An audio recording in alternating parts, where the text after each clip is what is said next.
Chapitre 15. Les os des pousses. La dernière vision que j'avais eue de Bill Arkwright datait de l'été précédent, en Grèce. Il était resté dans l'Horde pour combattre une grappe d'élémentaux ardents et nous permettre de nous échapper.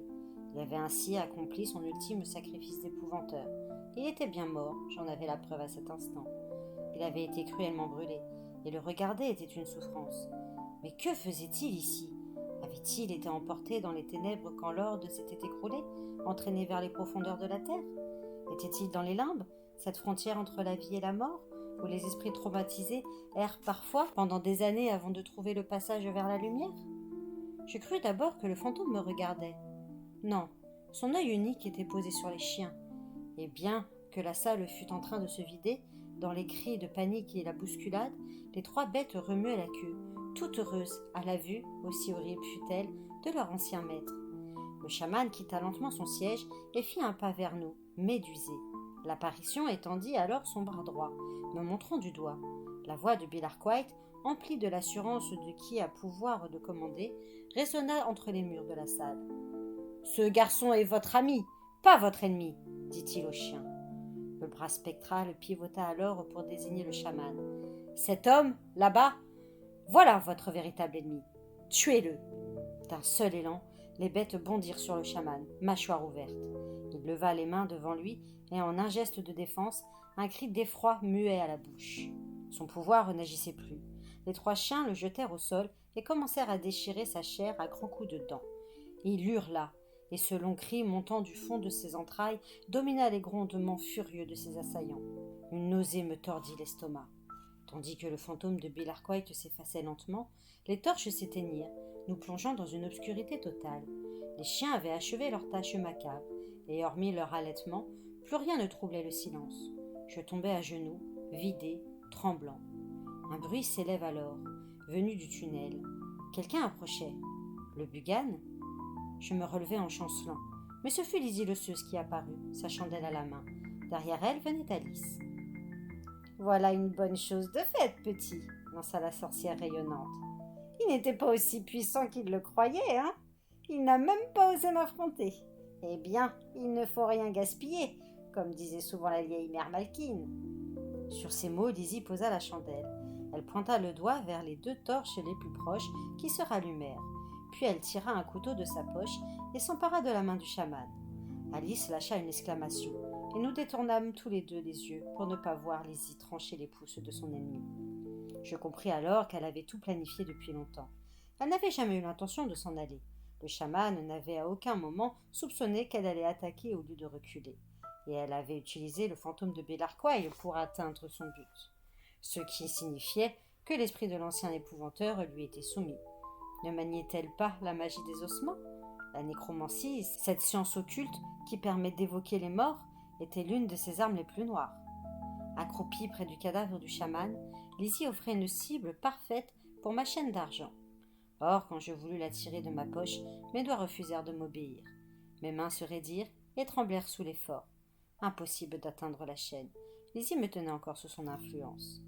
Elle leva les yeux vers nous, serrant entre ses doigts les os ensanglantés, une expression extatique sur le visage. « Je les sens bien, ceux-là !» lança-t-elle en rangeant ses trophées dans sa poche avec son couteau. « Ils sont chargés de pouvoir. » Elle sauta sur ses pieds. « Allons visiter les étages et voir ce qu'il y a à voir.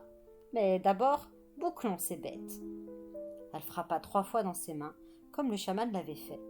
Griffes, sang et os sortirent de l'ombre et trottèrent docilement vers leur cage. « Ferme les portes, petit !» Donc elle contrôlait les chiens. Mais avait-elle autant d'ascendant sur eux que le chaman ? En mourant, lui avait-il transmis ses dons ? Comme dans un rêve, incapable de la moindre résistance, j'avançai vers les cages et refermai les portes. Les loquets de métal claquèrent. Alors que je me tenais devant la cage de Griffes, elle gémit doucement et tenta de me lécher la main à travers les barreaux. J'eus un sursaut d'espoir. Devais-je cela à Bill Arkwright ? Bien que forcé par Lizzie d'ordonner la curée contre le chaman, le fantôme m'avait d'abord désigné en disant « Ce garçon est votre ami, pas votre ennemi. » Avec ces mots, peut-être m'avait-il rendu les bêtes. Peut-être avait-il fait de son mieux pour me venir en aide. Alice et moi suivîmes Lizzie l'osseuse le long des corridors humides.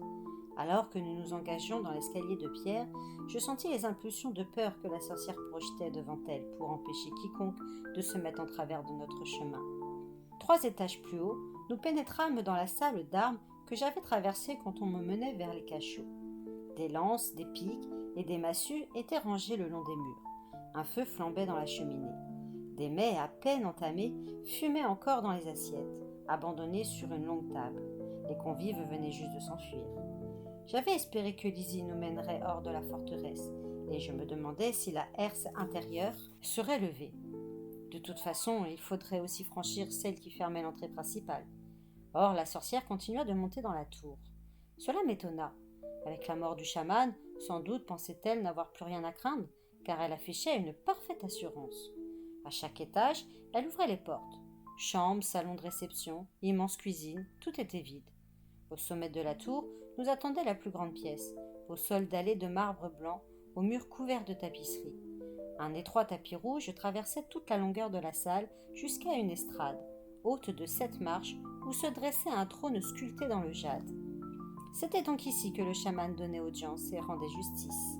L'endroit était impressionnant, digne d'un roi. Lizzie fixa un moment le trône depuis le seuil avant de se diriger vers l'unique fenêtre dans un renfoncement du mur. Il y avait en dessous une banquette de pierre sur laquelle elle s'assit. Elle regarda dehors sans un mot longtemps. Alice et moi la rejoignîmes pour voir ce qui captait son attention. Tout en bas, les derniers fuyards quittaient la forteresse. La herse extérieure était levée, et de l'autre côté du pont qui franchissait les douves, des groupes de hallebardiers surveillaient la tour. Parmi eux, je reconnus Stanton, leur commandant, une épée au côté. On n'avait aucune chance de s'échapper par là. Lizzie se détourna de la fenêtre avec un léger sourire. Elle se leva et parcourut lentement le tapis rouge qui menait au siège vert. À chaque pas, ses souliers pointus laissaient des profondes traces boueuses dans l'épaisseur de la laine. Elle gravit les 7 marches. Puis, d'un mouvement résolu, elle s'assit sur le trône et nous fit signe d'approcher. Nous avançâmes jusqu'au bas de l'estrade. « Je pourrais gouverner cette île, déclara-t-elle. Je pourrais en être la reine. »« Toi, une reine ?» ricana Alice. « Tu n'as rien de royal. On dirait que tu t'es roulé dans le fumier. » L'image était juste. La boue raidissait les vêtements de la sorcière, séchant en croûte dans ses cheveux. Elle se dressa, les sourcils froncés, une flamme de colère dans les yeux. Alice recula, mais Lizzie s'adoucit. « Nous verrons, ma fille. Nous verrons ce que l'avenir nous réserve. » Désignant une ouverture derrière le trône, elle ajouta. « Nous n'avons pas encore tout visité. » Ce seuil franchi, nous découvrîmes que nous n'étions pas encore au sommet de la tour. Une autre volée de marche menait à un palier circulaire où s'ouvraient 8 portes. Nous les poussâmes l'une après l'autre. Comme dans la salle du trône, chaque pièce était éclairée par une grande fenêtre encadrée de rideaux, avec une banquette en dessous.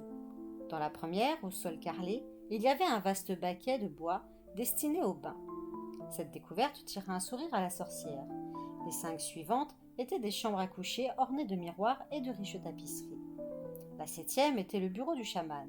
Ses livres garnissaient 3 bibliothèques, des grimoires pour la plupart. Un grand recueil d'écriture était ouvert sur une table, près d'un crâne humain.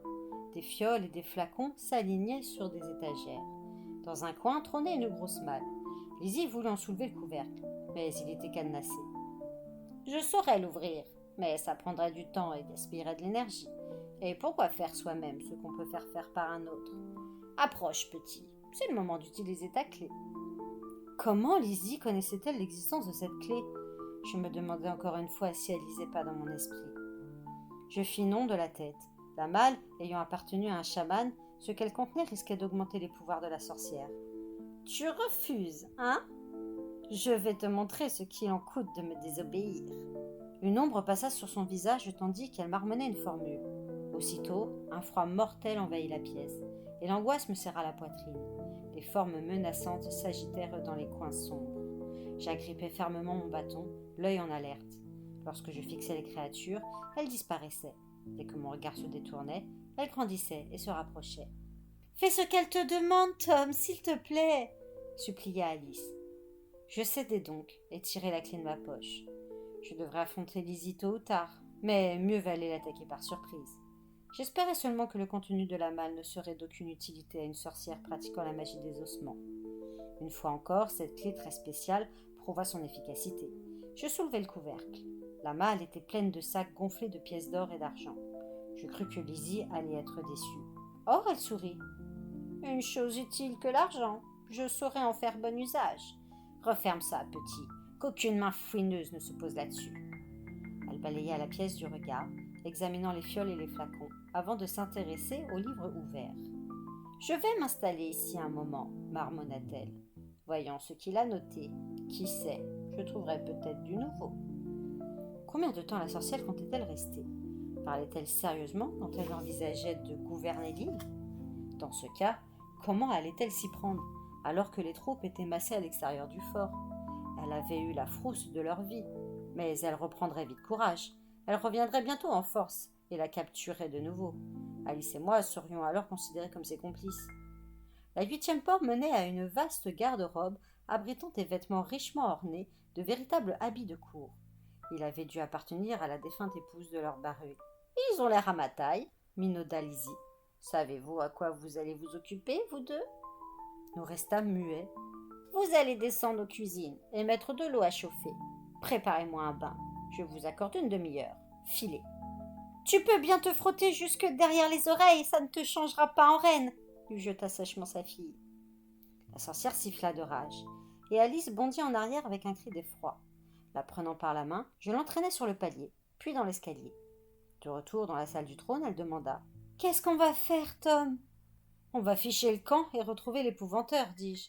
Sauf que je ne sais pas comment. On ne peut pas sortir par là. » Je désignai la fenêtre. En bas, la cour était vide. Il n'y avait plus personne entre les murailles de Grébakik. Mais une importante garnison était postée face à la herse levée. Les hommes avaient allumé des feux et attendaient, assis autour ou arpentaient la place. Repasser par les tunnels serait trop risqué, réfléchit Alice. Lizzie est capable de tout. Le Bugan lui a servi à présent.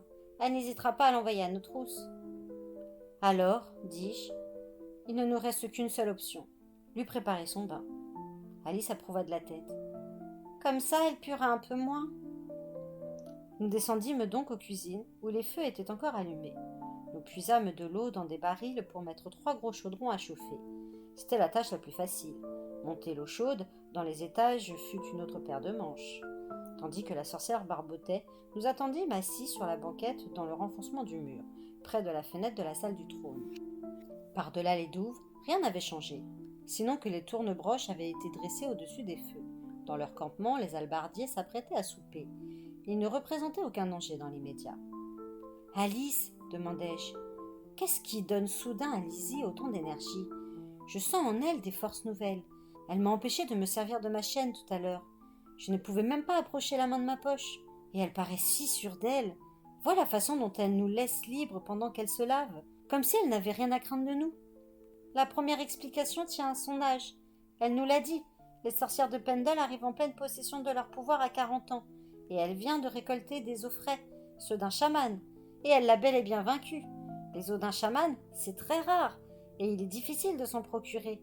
Quel effet auront-ils sur elle? Je l'ignore. Elle s'interrompit, désignant la herse. « Regarde, Tom, il se passe quelque chose. » 2 hallebardiers franchissaient le pont. Ils encadraient un prisonnier dont les mains étaient attachées dans le dos. Arrivés dans la cour, ils tranchèrent ses liens avant de lui lancer un long objet, un bâton. C'était l'épouvanteur.